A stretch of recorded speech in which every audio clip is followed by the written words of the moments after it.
Thanks very much, Professor Clark, for your warm hospitality going back now months since we started corresponding, but also for that nice and long introduction. I think the only thing you missed, 1970, what would it have been? About 3 or 4. I scored 12 points in the Fort Wayne, Indiana city championship game, basketball game. Otherwise, I think you got everything that I ever did in my life. My gosh. So appreciate it. Second, thanks to Mr. and Mrs. Geller, and of course, your son Dan for being here and for making this thing possible. We become now new best buddies after the dinner we just had together, but it is incredible.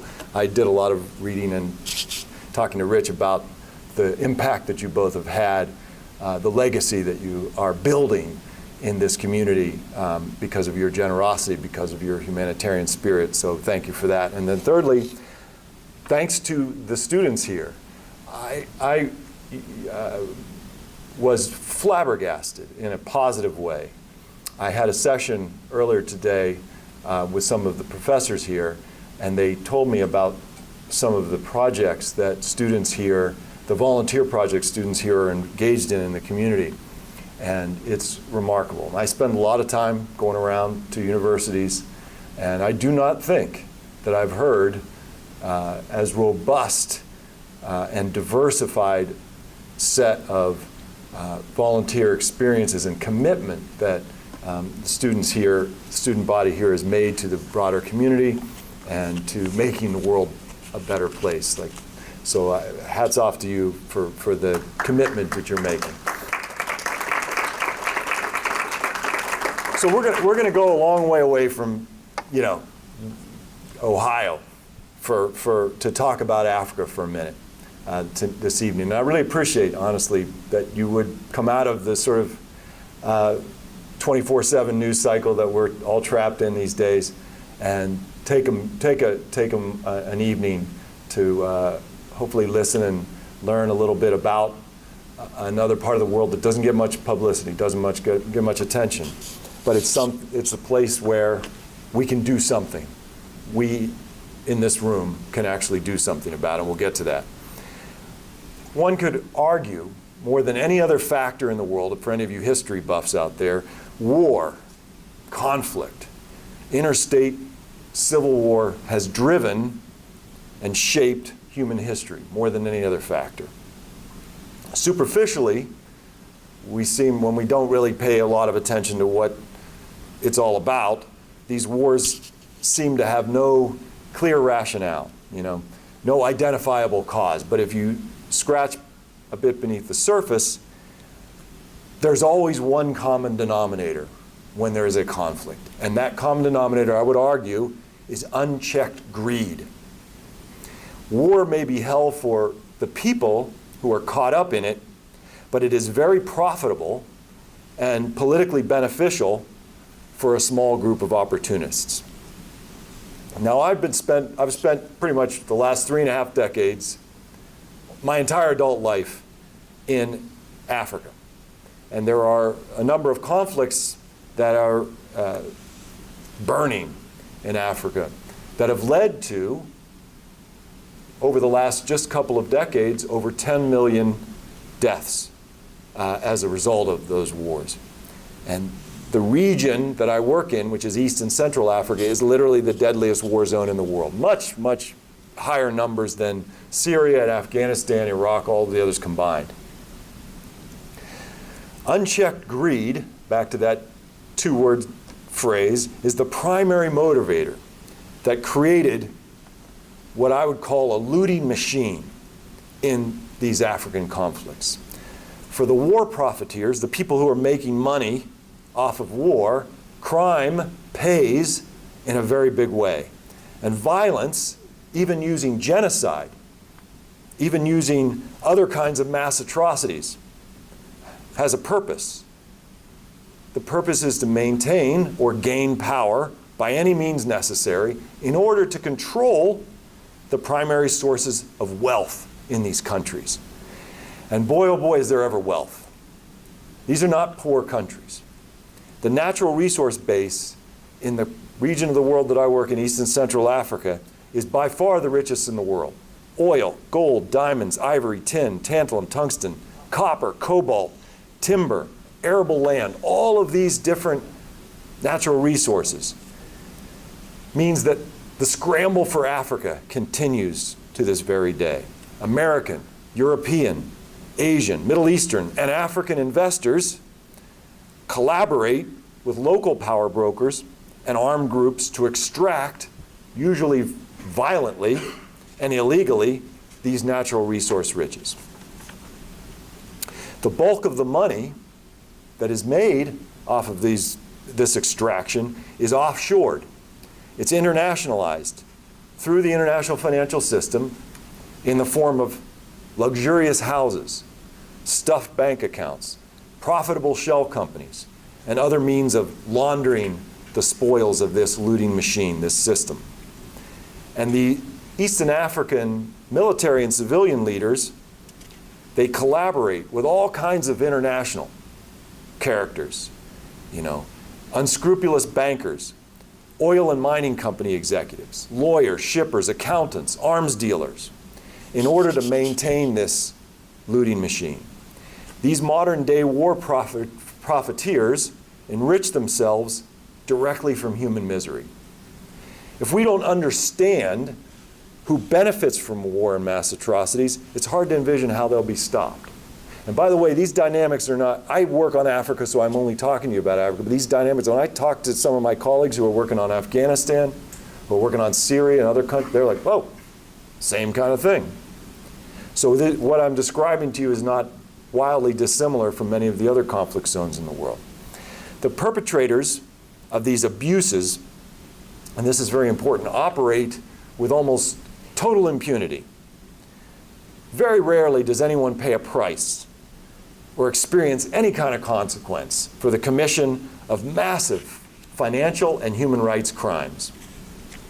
In the absence of any cost, the pattern continues. Why wouldn't it? So what results, and this is interesting again for those of you that study history or study the world, what results is a state, we think of our government or governments around the world, we think the government is supposed to provide services, provide security, adjudicate disputes. Well, in these kinds of situations, the state, the governing institutions have been hijacked, captured by a small group of people, military and civilian officials, who take control of these state institutions and subvert them purely for their own benefit, for their profit. So they use wars and insurrections, repression, intimidation, all these kinds of state tactics in order to maintain the spoils of the system. And they use terrible violence to terrorize would-be opponents of this system. So anyone speaking out, anyone who writes or speaks or tries to oppose in any way the system is brutally repressed. And the tactics are familiar. We've heard of them. Mass rape as a tool of war, child soldier recruitment, ethnic cleansing, obstruction of humanitarian aid, using food as a weapon, burning of villages, killing and illegal detention of journalists and activists, and in the most extreme case, genocide, where people are targeted on the basis of their identity for elimination from the earth. And the interesting thing is that many of these leaders use ethnicity, they use race, they use religion to vilify particular groups and mobilize others in support of the leaders' political and economic objectives. So you hear about in Rwanda, the Hutus mobilized against the Tutsis. And around the world, Muslims against Christians and vice versa. In South Sudan, the Dinka versus the Nuer, et cetera, et cetera, et cetera. All around the world, you see this divide and conquer, divide and destroy. These are not tribal wars. These are not religious wars, as you'll read in the newspaper. These are wars of greed and grievance bound together through mass corruption, with identity groups, ethnicity, race, and religion, being the main object of mobilization by the leaders who need pawns to fight on their behalf. So what results from all these variables that I've just described to you are what we call violent kleptocracies, when a system of government, when organized theft is actually the system. It's not an aberration that somebody's corrupt or that somebody's stealing. It is the system itself. That's a kleptocracy. And when it's a violent kleptocracy where they use tremendous violence to maintain that, this is the kind of system that we're talking about. When criminal forces capture the entire governing system for their own personal profit. So here's a question. How do we, as consumers living in the world today, how do we actually benefit from this system? It's very interesting. Some of our purchases that we make regularly, some of the things that we hold most dear and make our lives most convenient, actually help finance death and destruction thousands of miles away. And we don't even realize it. We are helping to underwrite through our purchases often death of elephants, of people, of forests, of cultures, and of decent governance.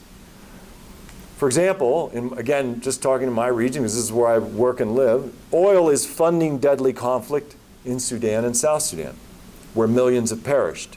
Diamonds are funding war in the Central African Republic, where entire communities have been driven from their homes. Gold is funding militia groups like the Janjaweed and the group that committed the genocide in Rwanda, who are now in Congo, both of which have leaders that have been indicted by international tribunals for genocide, but have paid no penalty. Ivory from elephant tusks is funding deadly militias like Joseph Kony's Lord's Resistance Army, the LRA. But the Congo may be the most extreme example.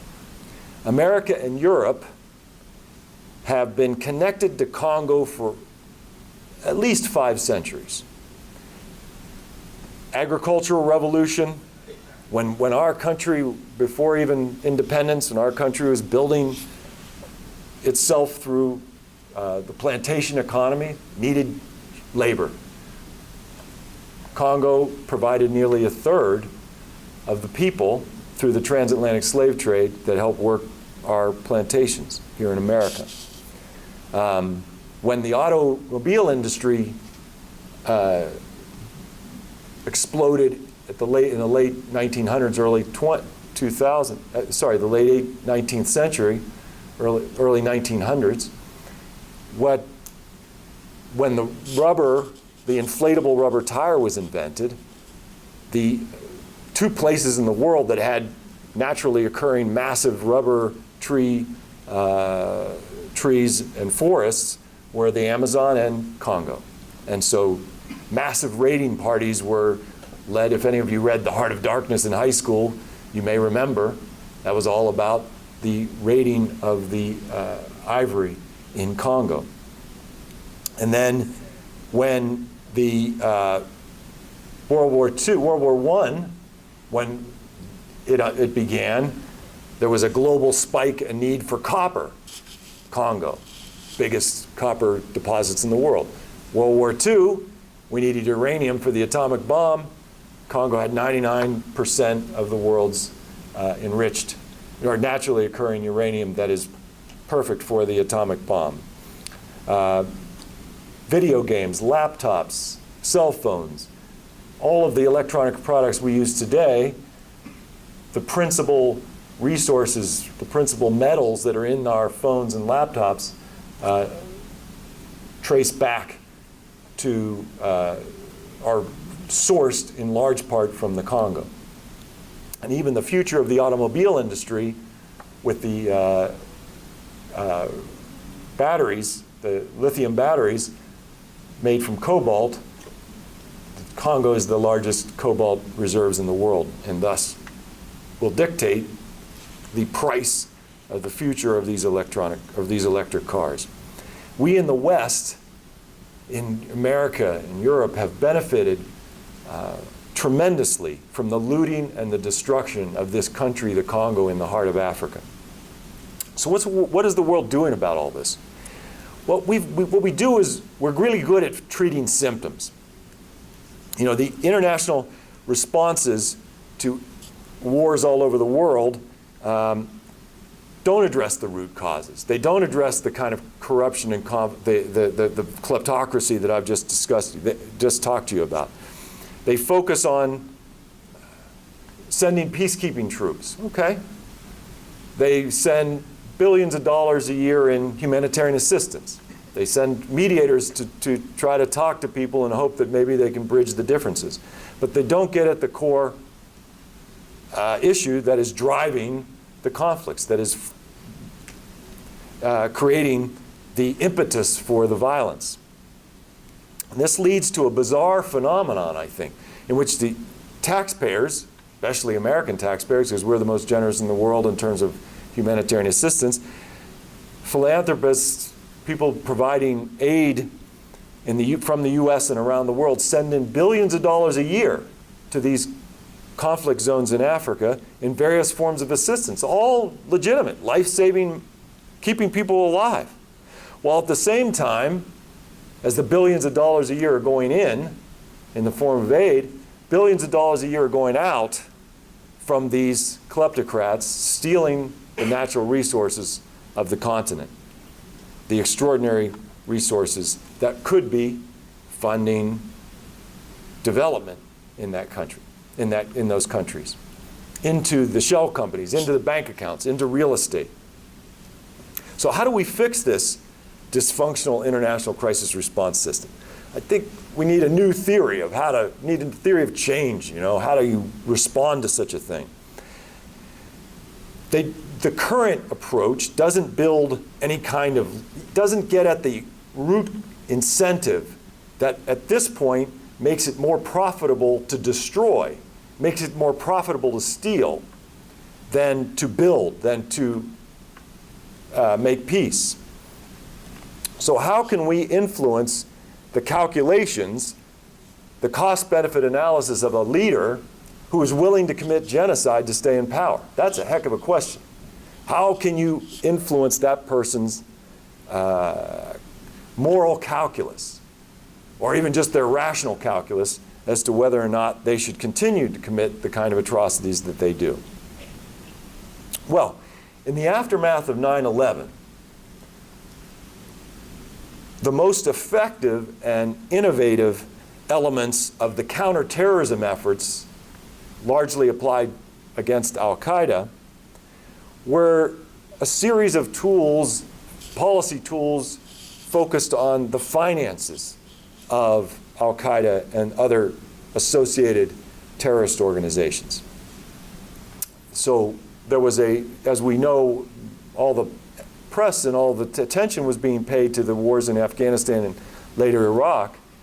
At the same time, a whole other effort was being made internationally to squeeze the opportunities for terrorist groups to be able to launder their money and hide their illicitly obtained money and move it through the international financial system.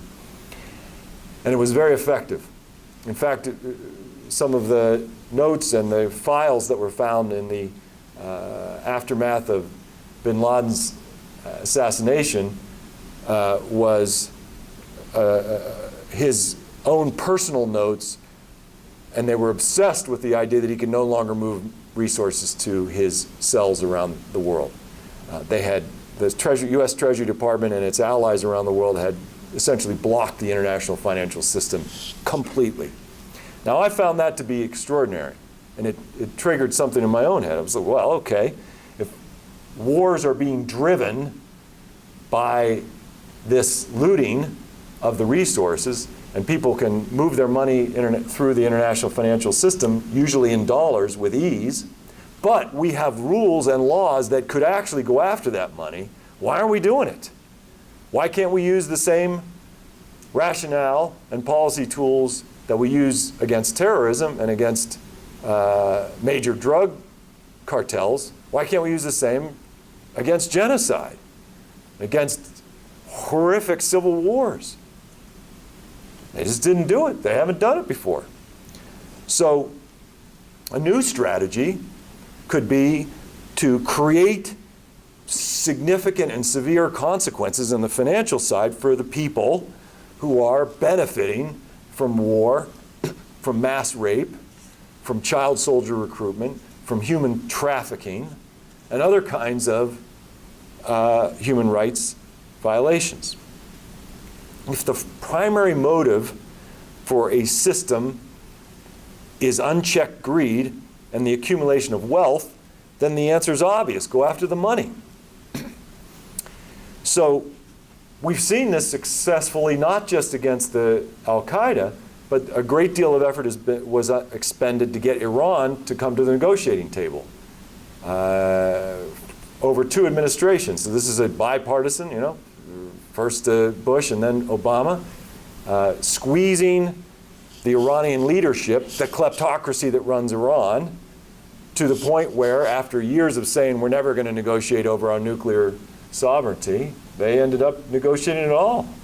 Now, you could argue about the deal itself and whether it was worth what actually is in the document, but the lesson I take away is there are strategies you can undertake to influence people's calculations, even people that are firmly against what you're trying to do. And in this case, we're talking about peace and human rights.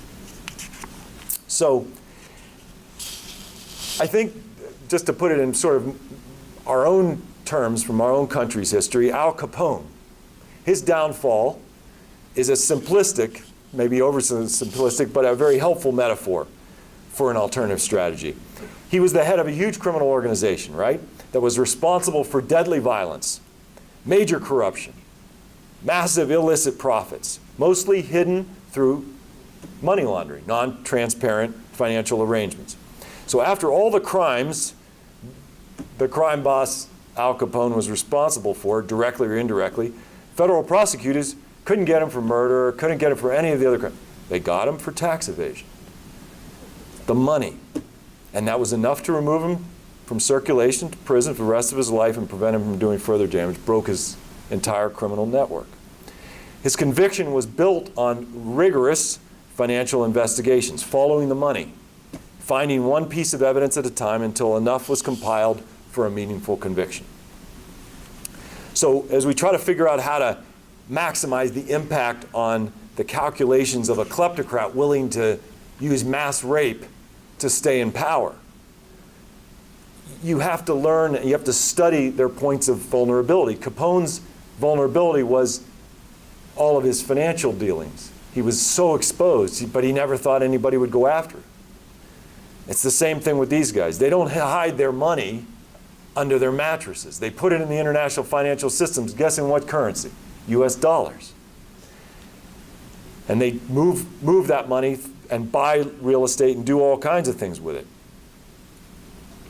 All of these actions that they take, every time they're moving money, putting it into a bank, buying something, these are points of vulnerability and exposure to either regulatory action by the Treasury Department or other countries around the world, the US Treasury Department or others, or from prosecution by law enforcement. So the tools of financial pressure that have become available to us now since 9/11 could be powerful points of leverage in reorienting this incentive structure that these violent kleptocrats have, from war to peace, from gross corruption to transparency, from mass atrocities to human rights protections, creating a real consequence for these thieves of state and their international collaborators through the use of financial pressure and targeted prosecutions is key. So how do we move our own political system here that doesn't really, it just has no interest in Africa? Why would it? No one's banging on anybody's doors saying we got to do something about it. How do you do it? Well, it's interesting. My dearest friend in the world, Samantha Power, wrote a book called The Problem from Hell. She identified the absence of political will as the critical factor in ineffective responses to genocide throughout the last century. And she concluded that unless political will was generated to act, that there was likely to be little change in the way that the world responds to genocide. Pretty obvious. Thus, a popular constituency of some kind needs to be sustained, created and sustained, to build public pressure in some way for more effective action on the problem at hand. Now, people's movements, I would argue, and I know there are people in this audience who have studied this, no matter how small they are often what generate action on perceived issues that are not the big ones, health care, or the state of Israel, or things that where there's tremendous political interest and money and all the rest of it. What we're talking about is these secondary issues.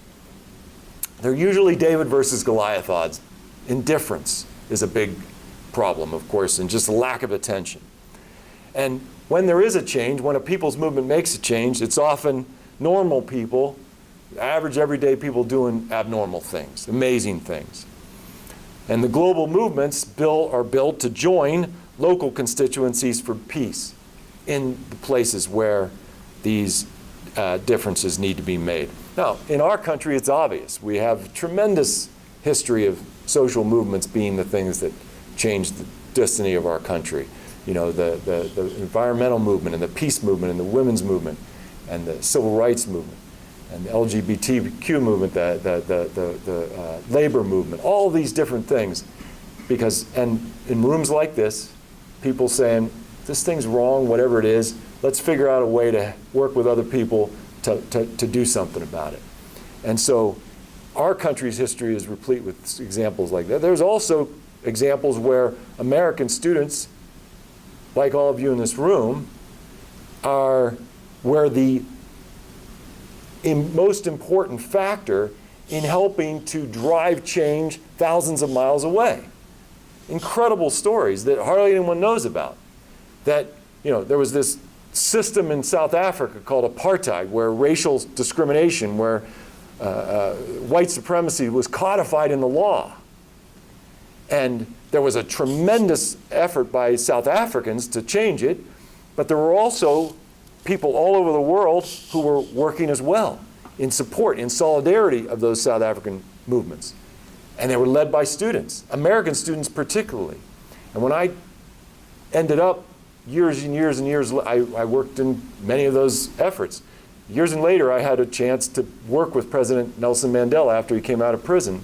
And he was president of South Africa, and he retired.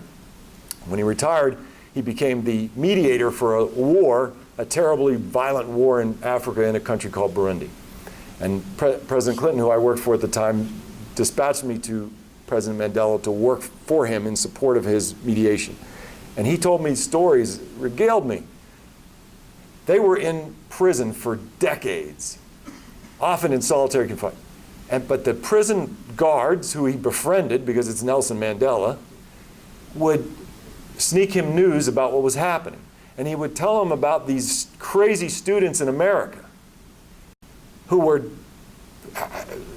protesting, who were boycotting, doing all kinds of things.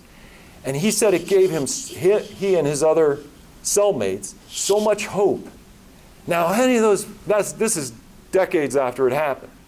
We could have not any of us known what we were doing at the time, what impact we were having. The fact that would have been laughable to me as a 20-year-old or an 18-year-old, getting arrested in front of the South African embassy or boycotting certain products or going to demonstrations, holding signs.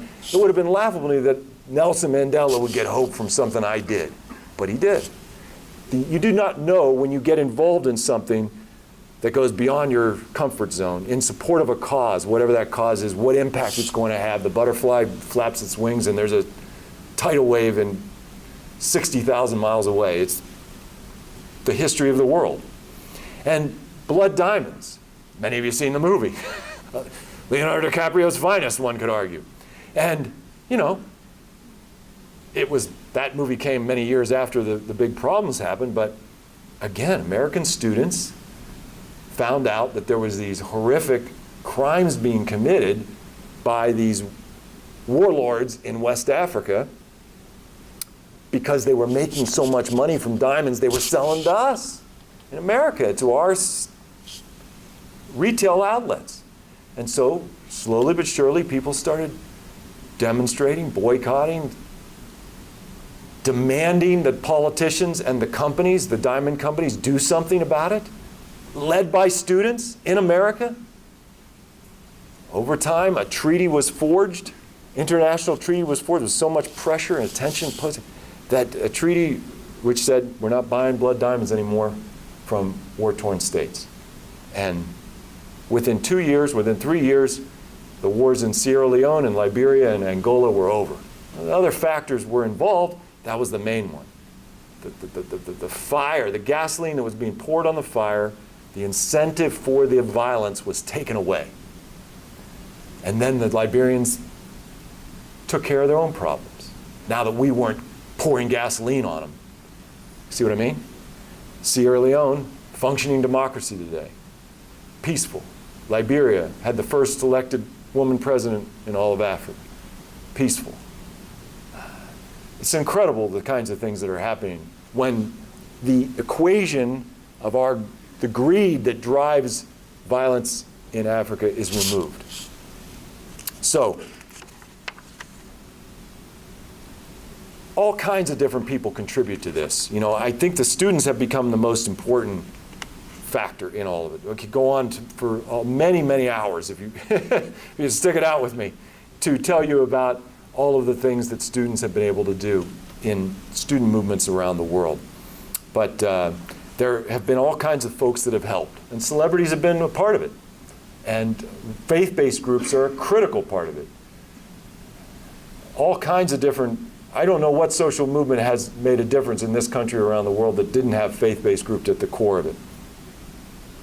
So throughout the world, especially here, we enjoy these cheap goods and services that come to us as a result of this violent exploitation of natural resources.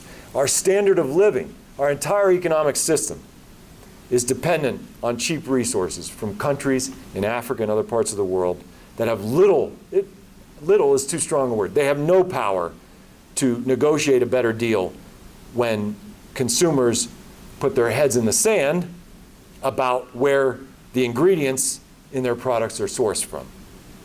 We are inadvertently, therefore, connected to the abusive practices where these raw materials originate through the products that we buy, through the banks that we have our money in, and other hidden connections. So because of this connection to human exploitation, we have a responsibility, I think, to speak out and demand products that are not destroying people or the environment. And that's what that Conflict-Free Campus initiative that Professor Clark was talking about earlier. So let's be clear. Africans are the ones that are going to determine their future. They're going to make their own destiny.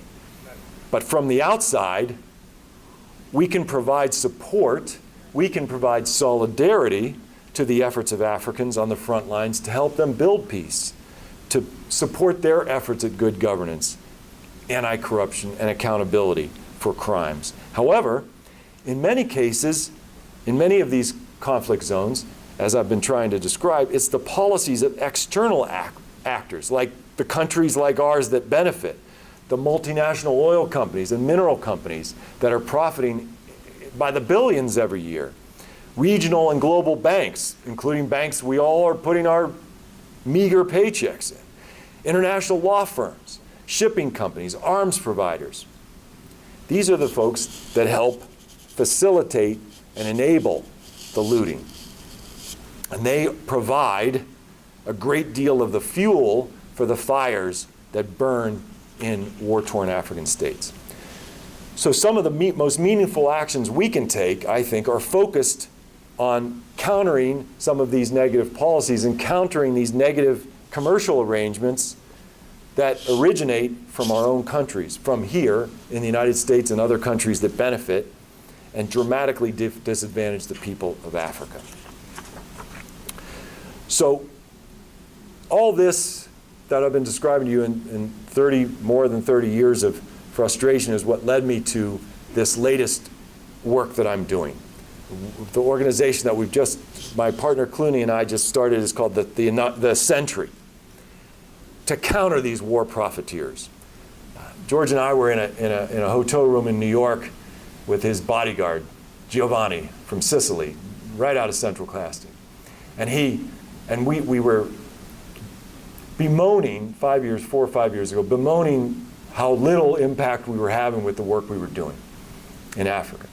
And we slowly, steadily came to this view that what I've described to you over the last half hour is that unless we go after the money, all the rest of its symptoms, that's the cause. Let's get at that. Let's go after the mafias and the financiers and the other folks that are profiting from the horrors that are unfolding. And I remember, never forget the Giovanni, he just sat there the whole time listening. He's a man of few words, right out of, what's the name? The Godfather Part 2.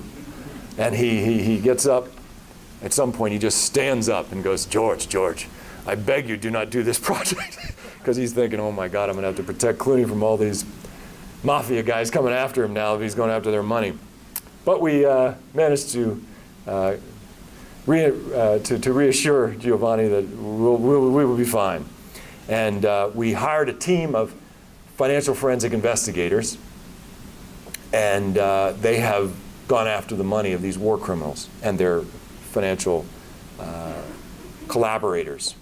So we uncover the networks who are benefiting from the wars, and then we take the evidence and we turn it over to governments that can do something about it, and banks who the money is going through, their systems. And with the objective, ultimately, to shut these people out of the international financial system. So I'll end with this. In this increasingly interconnected world, it's impossible to avoid our own personal links to grave human rights issues. We can turn away, but we're still connected. It's important to remember that our actions have tremendous consequences. As the social movements prove, that a difference can be made. It has been made and it will be made. Genocide, mass atrocities, rape as a tool of war, child soldier recruitment, human trafficking, conflict, all these can be effectively countered. They can be stopped. There are tools, policy tools, that we can use if we can get our governments and the companies that benefit from this stuff to say it matters. Okay, it matters enough. We'll do something.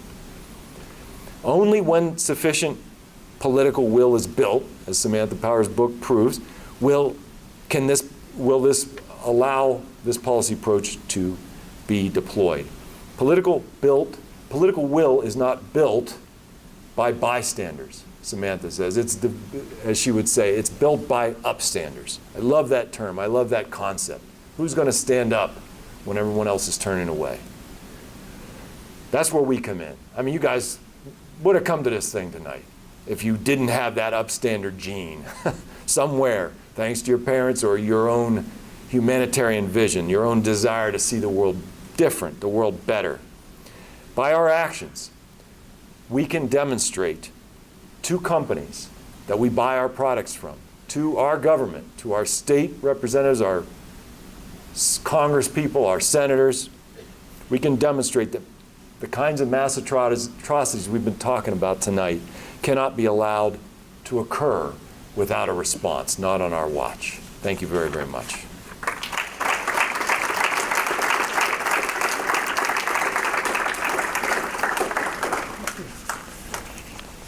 So we have time for some questions. Hi. I'm so grateful to you for coming. Thanks. And speaking with us tonight, for sharing this. It's so important. A comment and a question. The comment is you started us by saying that you wanted us, or you were grateful that we were coming out of the 24/7 news cycle that we're all in. And I can only say after listening to your talk that I think it's very much related to the 24 news cycle that we are in really interesting ways. I was also thinking about what you were saying about our own complicity in these mass atrocities. And I want to, I guess, talk a little bit about the global reach of some of the things that you're talking about, because I think we're not only complicit as consumers, but we're also victims of some of these same things, right? So when we think about things like the opioid crisis and who profits from that and how that's organized, or we think about things like international terrorism and sort of our perspective on that and who's arming those folks, right? To me, it's even more interconnected than maybe you're letting on. And what that means, from my perspective, is that our politicians are very much complicit in this in a way that makes it difficult, I would say, to get some oxygen into this conversation. And so I wondered about your thoughts on that, not to take the focus off of Africa, but to sort of come back to the point that this is truly global, and we're all in this in a way that is pretty scary sometimes.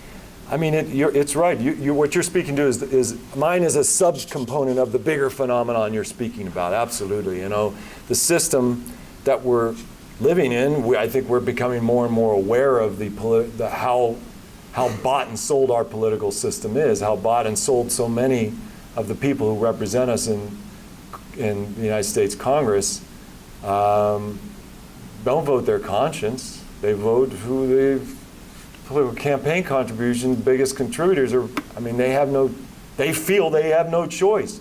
The system has become so corrupted. So we have a responsibility, a deep, deep responsibility, more than ever before probably in our history, to be educated about the system that we're living in. And not to take the kind of stuff you learn about in grade school social studies class about the founding father, like whatever they thought they were building is like long gone. It's been completely warped by a series of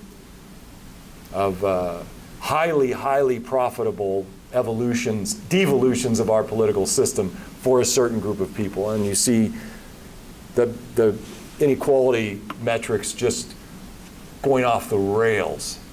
And you understand it's so obvious why. It's not a mystery. There's no kind of complexity to it. They're complex in how it's being hidden, complex in how it's being made opaque to the average voter and average consumer. But it's there to learn. Like you can learn if you take the time to dive in and dig in and hear different perspectives, and like you all have done, to show up for events where somebody comes along and has a perspective that perhaps you can learn something from, and the responsibility then beyond being educated to be active, to once you know. I remember I was in this refugee camp once, and this incredible woman I met under a tree. She was living under a tree with her family, and she had lost everything.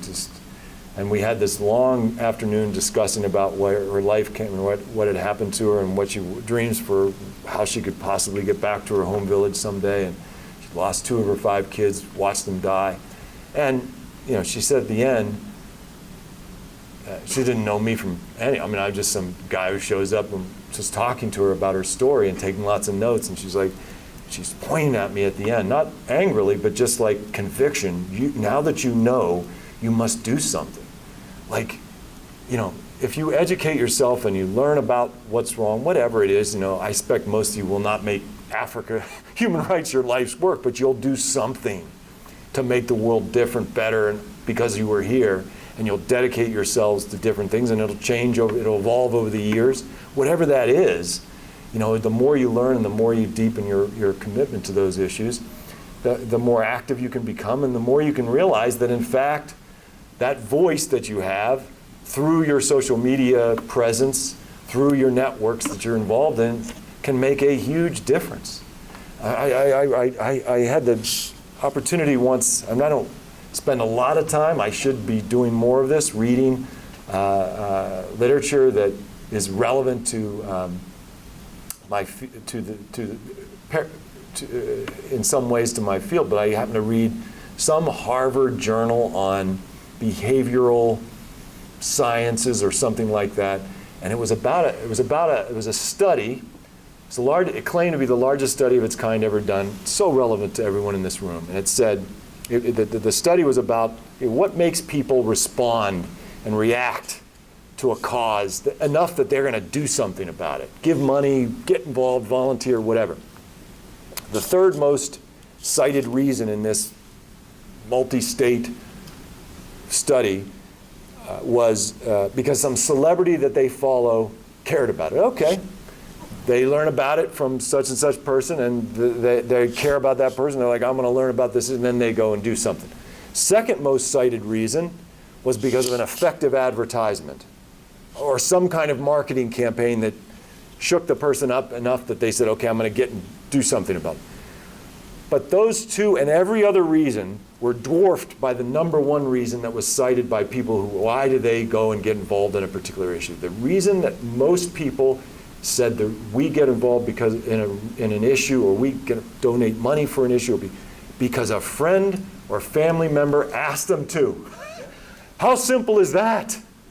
So here you are in this room, whatever your issue is, and you have this.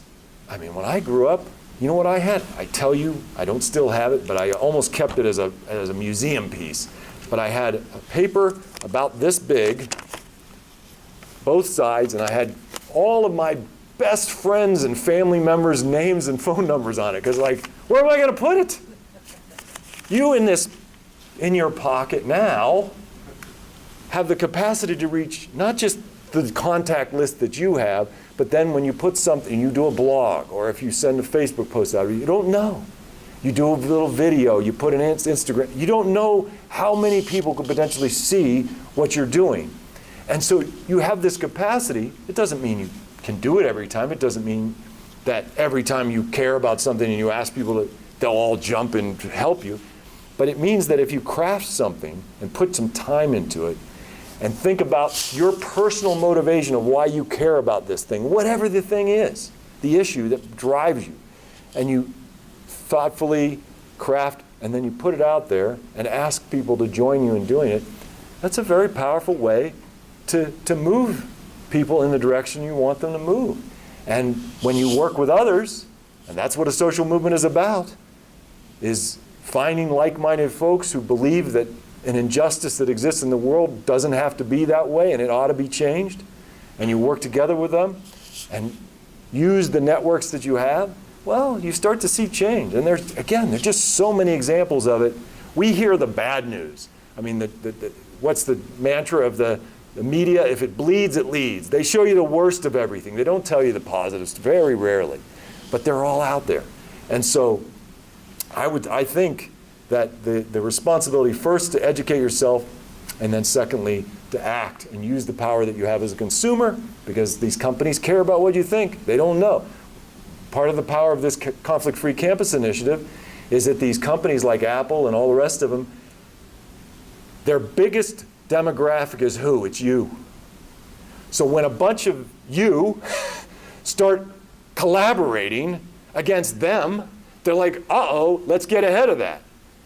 So I have this incredible story that's going to be in this book when we put it out in December, where because we started shaming Apple, Steve Jobs got involved. He was so ticked off at me personally, and we began to engage, and he invited us out to Cupertino, and we spent hours and hours shouting at each other, because that's how he is and that's how I am. Sorry, I'm Irish. And he at the end, he's like, okay. And he changes Apple's procurement policy. Their way of buying materials for their phones and their laptops. He didn't ask his board. He didn't turn to Tim Cook, who was sitting right next to him, didn't say a word the whole meeting. He was the commander-in-chief of it. And so we have these incredible examples of these huge titans of industry who are moved because they're worried about students and what they're going to do about their products. They can't afford to ignore you. Know that that's part of your power. The social media is part of your power. The study I just cited to you is part of your. There are so many things that are in your favor. It seems like it's hopeless, like what can one person do? Yeah, right. Not a lot, one person. One person with working with other people, one person part of a movement can do a whole lot. That's literally the lesson of my lifetime.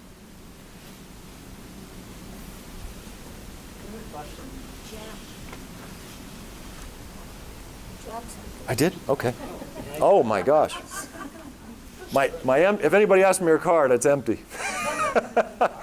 But thank you. It's my favorite. I've been using it for about 10 years. Oh, sorry. Not just a question, but a thank you for leading the charge. The stuff you're doing is difficult. It's not easy. It's probably the things that you run up against to do what you're doing. You lead by example. So thank you for that. I think what you've defined is the war of unchecked greed versus a moral compass and political will, basically. I mean, with the 724 news media, the world is driven by, Amazon clicks and instant gratification. We have to stop and say, what are the consequences of the things we're doing? But basically, you've got unchecked greed on the other side of the table. There's a banker making money off of that. There's a company who's profiting on the other side, and that chain has to be stopped. It's greed on both sides of the fence. Absolutely. Now, that's the key. It's understanding, like we always think about, what's going on in Africa? It seems corrupt. I'm like, oh, really? Who's made most of the money? It takes two to tango. Most of the money was not made by, quote, corrupt Africans. Most of the money is made by oil company, mineral company executives, bankers, other people who have just looted that continent for centuries. Are there any century examples that you want to share that you feel good about, some victories with your century effort? Yeah, we're going after people's assets left and right. I mean, it's what we got. We helped contribute to the pressure that led the current quasi-dictator in Congo to say that he is now not going to change the Constitution and run for another term. I'm not saying we did it. The Congolese on the ground and us in support of them. And South Sudan just signed a peace deal day before yesterday or whenever it was, just in the last couple of days. We'll see what happens. It's a very flawed agreement that needs to be changed, but it's a step. You got to go, you take them when you can get them. And that leader in South Sudan and the leader in Congo has told his private associates they're terrified that they're going to lose all their money. And their family members, most of these dictators, they're the heads of the crime family. They're the boss. And they use their cousins and their brothers and their sisters and their aunts and buddies, and they use them as their cutouts. So they're the ones on the boards of all these companies that they're setting up to siphon all the money out. So we've got all that detailed, and we're turning it over to the Treasury Department at the highest levels. Believe it or not, in this administration, who knew? There's a person at the top second position in the Treasury Department after Mnuchin, Deputy Secretary of the Treasury, daughter of Holocaust survivors, utterly committed to human rights. Now my new best friend. We just went to the Mr. Rogers movie together. She's from Pittsburgh, so I can use any, whatever. And she is an incredible commitment to human rights. Again, it seems incongruous with the administration she works for, but that's what it is. So we'll work with anybody. And she and I went to Africa just a couple of months ago to deliver a message to the banks and others. Here's what we're doing. We're coming after the money, the illicit money. So now, good luck. If you want to try to hide from us, if you banks want to try to hide it from us, you're going to get it. The fines go into the billions of dollars. None of these banks want to mess with it. So what the United States does is they say, who do you want to do business with? Do you want to do business with this tin pot dictator and this shady oil company, or do you want to do business with the US dollar, which is the currency for about 70% of the world's transactions? There's no one in their right mind that goes this way. They just withdraw. So this is what we're doing. The idea is to shut these people completely out of the international financial system for what they have done and what they are doing, to the point until, not just as a punishment, because what's the point of that?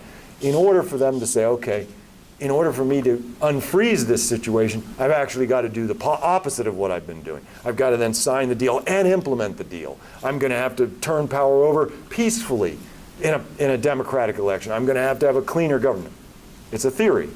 Let's see if it works. That's what we're trying to do. Thank you. Sure.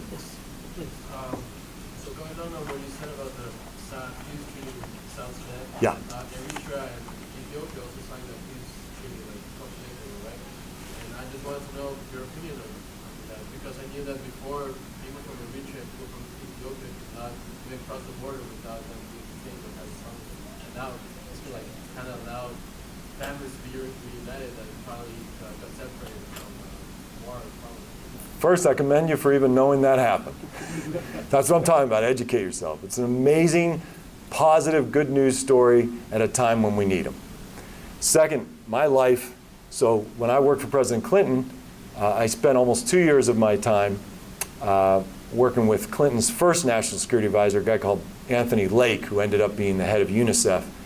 Tony and I mediated between Ethiopia and Eritrea. In Eritrea between 1998 and 2000, we literally shuttled back and forth between the two capitals, between the two heads of state for 2 years. It was the deadliest war in the world at that time, between 98 and 2000. World War I trench-style warfare. They dug in on two sides of trenches and I went up to the front lines and people they would show me their scars, their blisters of their fingers. They'd spend all day shooting AK-47 machine guns at the other side and their fingers. This is the only thing you could see because it was insanity. And then they'd make suicidal rushes to try to dislodge them. You've seen these movies about World War I. It's that. And for 2 years we negotiated, got the deal. Everybody said, you'll never get these guys to agree. Got them to agree. Guns went silent. But they didn't speak. The entire time, 2 years, imagine this. The head of state in Eritrea, head of state of Ethiopia, never spoke. Foreign minister of Ethiopia, foreign minister of Eritrea, never spoke. So we had to go like this. This guy said this, he said that, he said this, he said that. Want to change this comment, want to change that. What about this idea? What about that idea? And they just would go like this. Nope, nope, nope. And finally, 2 years, okay, sign it, sign it. Didn't have a ceremony where they shook hands or nope, nope, nope, never spoke. 20 years go by. I'm long gone out of government. These guys, cold peace. What do you call it? I guess what's a Cold War, cold peace? I don't know what the difference is, but either way, they're not firing at each other, but they're not doing anything else. They're not opening the border. They're not trading. They're not speaking. These are two peoples that are centuries of history that ties them together. The new prime minister comes into office in Ethiopia a few months ago, whatever. And he's like, well, this is absurd. I'm not connected to the guys who felt like we have to stand there and go like this. And he went up to Eritrea, said, listen, bygones be bygones. We'll implement the deal if you implement the deal. Let's do it. Gives him a big hug. And by the way, the guy he hugged is a lunatic. So, I think he was just like, somebody's hugging me. That hasn't happened in a long time. I guess I'll just go ahead and go along with what he says. And so they did. And within like weeks, everything we wrote, everything we envisioned, everything that was part of that agreement 20 years ago got implemented. And now people are running across the border to see it's North Korea, South Korea. They haven't seen their families in 2 decades. They can't. It's stunning. It's a beautiful thing. And it's because somebody said, I'm going to take a step. I'm going to leave it behind, all the crap. I'm just going to go ahead and say, all right, let me take a chance here. And the other guy said, all right, let's do it. Boom. So you just don't know what positive thing can happen by trying. Peace processes are very tricky and very strange and can often go for years and have no breakthroughs. But in this case, it took 20 to actually see the actual implementation of the deal. But thanks for asking. I'm amazed that you are staying up on top of that. Future Foreign Service officer over there. What are you wearing, Michigan shirt? Where the hell do you think you are? What's going on here, man? I know. What state am I in? Oh, yeah. That's what they all say. That's what they all say. Anybody else? Time for one more question. Before we go, I want to put a plug in for 2 students. Oh, I'm sorry. Oh, there you are. How are you doing?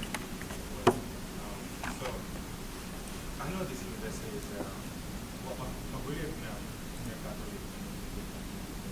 So I was going to ask a question about the warlord in the DRC, or who does operate in the DRC area, the Democratic Republic of Congo, in that area, called Joseph Kony, who does, and he's one of the world's notorious warlord.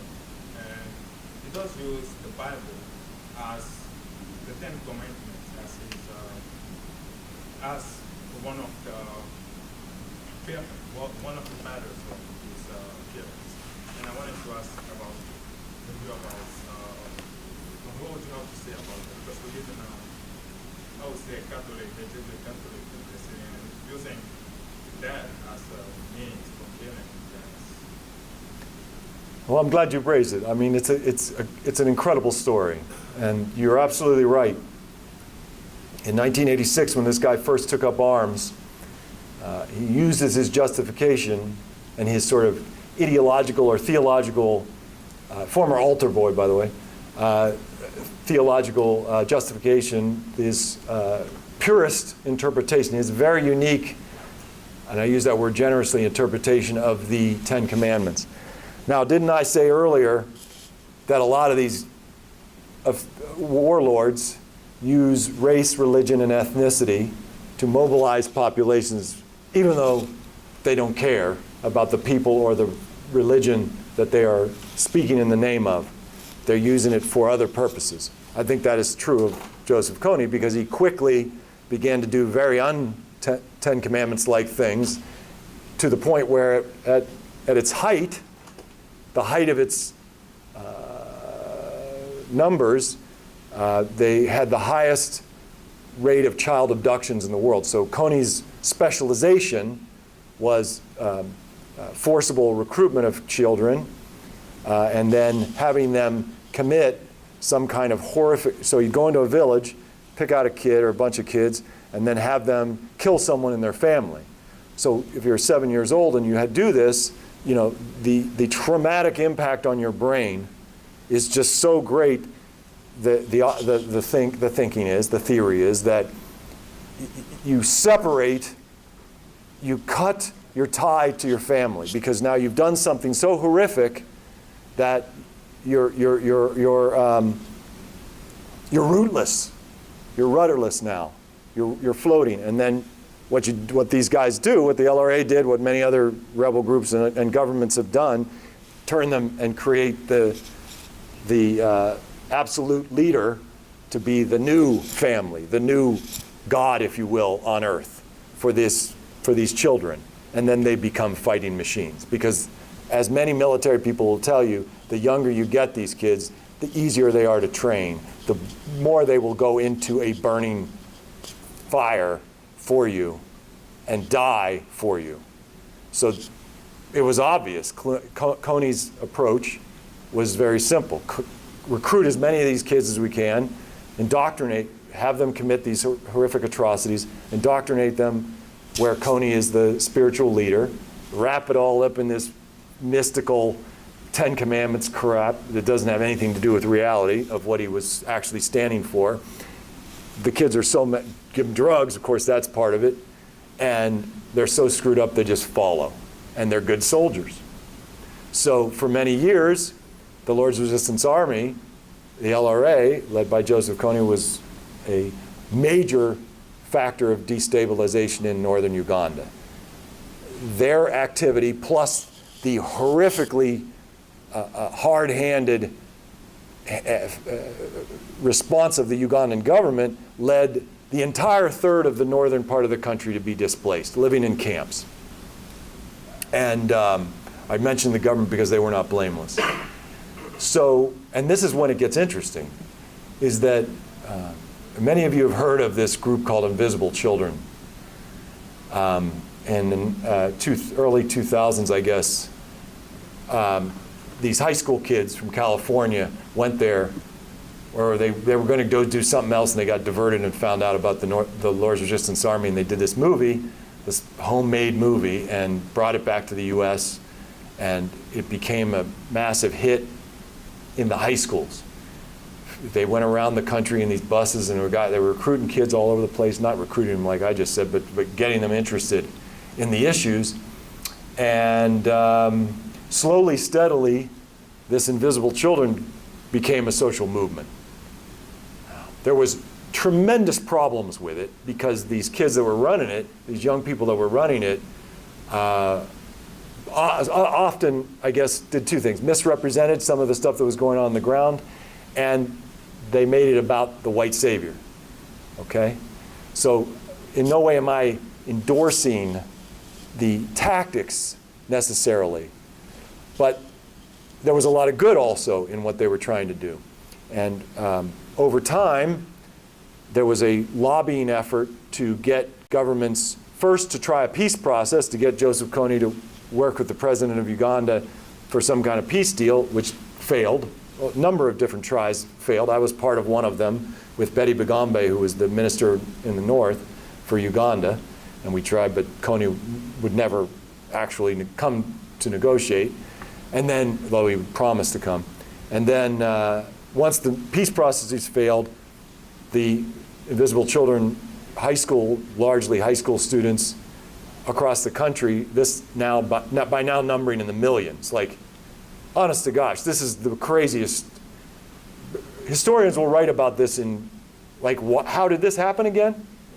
And they would go to the children of the Congress people and say, I can't tell you how many times I had meetings in Washington, in the Capitol, with a senator or a congressman. The first thing they'd say is, yeah, my daughter or my son told me about this group, this LRA. What's the deal? What are we supposed to do? Their kids were forcing their fathers and mothers, who were representatives, to do something.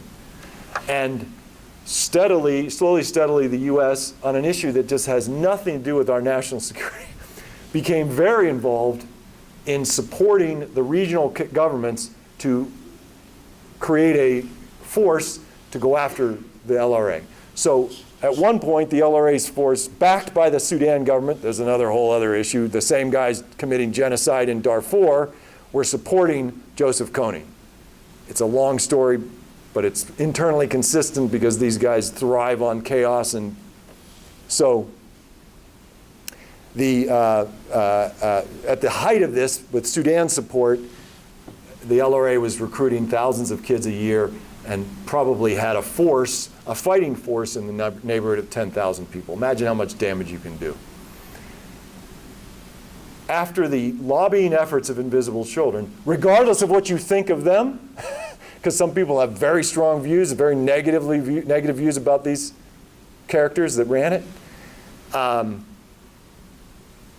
Today, the LRA has maybe 150 fighters left, scattered. They're not even in Congo anymore. They're in Central African Republic, hiding on the border with Darfur, because good old Omar al-Bashir in Sudan, indicted for genocide by the International Criminal Court, still allows them to come in and out without arrest, even though there's an international arrest warrant for Joseph Kony. So they still exist, a little bit of a threat to surrounding regions, because they still occasionally abduct kids, occasionally, but almost non-existent. To me, leaving aside the crazy story of the personal and sort of idiosyncrasies of the founders, by the way, who are very genuine, nice fellas, but just, I think, went off track a bit. The end result of this high school student-led advocacy movement thousands of miles away, the American military deployed in support of the Ugandan military and other governments around the region in support of an effort to rescue many of those kids and go after the core elements of the LRA, diminishing it to a non-factor. That is a, to me, fairly unmitigated success story of advocacy, of activism, of a social movement built and dismantled, doesn't exist anymore. Invisible Children flamed out after that crazy Kony 2012 video, the white saviors, the nonsense. And, you know, I mean, their for-profit model, they had all kinds of problems, okay? high school students, I don't know if any of you were a part of it, were very sincere. They learned, they got the information they got, said, well, that's wrong. I want to do something about it. Let me add my voice to this. And it had a massive, now today, I just went to northern Uganda recently. Everybody's back in their, it's not Switzerland, but they're back in their home villages. They're farming, they're trading. Gulu's a thriving town. Like, it's night and day. So this stuff works. Activism works. It isn't always done properly. It isn't always done without warts and things, you know, like mistakes. But people who participate in these things, the millions of young people who participated, I went to many of their conferences and spent a lot of time. I was blown away by how committed these young people were. Going around in buses all over the country, telling our representatives and our senators they had to do something. I met frequently with President Obama when he was president, constantly would bring up, what are those students doing? What are they doing now about that? And he was on top of it. Direct, unbelievable impact. So I'm just saying, when you have an issue that you care about, and it seems like the odds are long, I'm telling you, in 2000 or whatever, those kids went to, after high school, went to northern, wherever they went to South Sudan or wherever they went when they first were, they had no dream in their minds that they were going to contribute to the end of the demise of one of the most vicious rebel insurgencies in all of Africa. How could they have even imagined it? So when you're thinking about the things you care about, think about those guys. Don't follow in their footsteps, but think about the idea that the power of a belief that the world can change, but to be humble also, because the thing I think that got away from them, although they knew it, it got away from them, is that they're not, the folks here, we're not going to make that change in Africa. That's going to be done by Africa. Africans are going to make the big change. I mean, the folks who fought on the ground, who stopped the LRA, were Africans. They weren't Americans. The Americans were advisors from the way back, but they helped. So it's that collaboration. It's recognition that it's a global world. Like, yes, people have to have the sovereignty to solve their own problems, but we have a role to play in it because we're helping to cause them. It's pretty simple. So anyways, thanks for asking. Maybe you want to talk afterwards. It'd be interesting to hear your perspectives because I'm sure you have a story to tell too. So thanks, everybody. Thank you. Wonderful. Thank you. I appreciate it. Thank you. Thank you.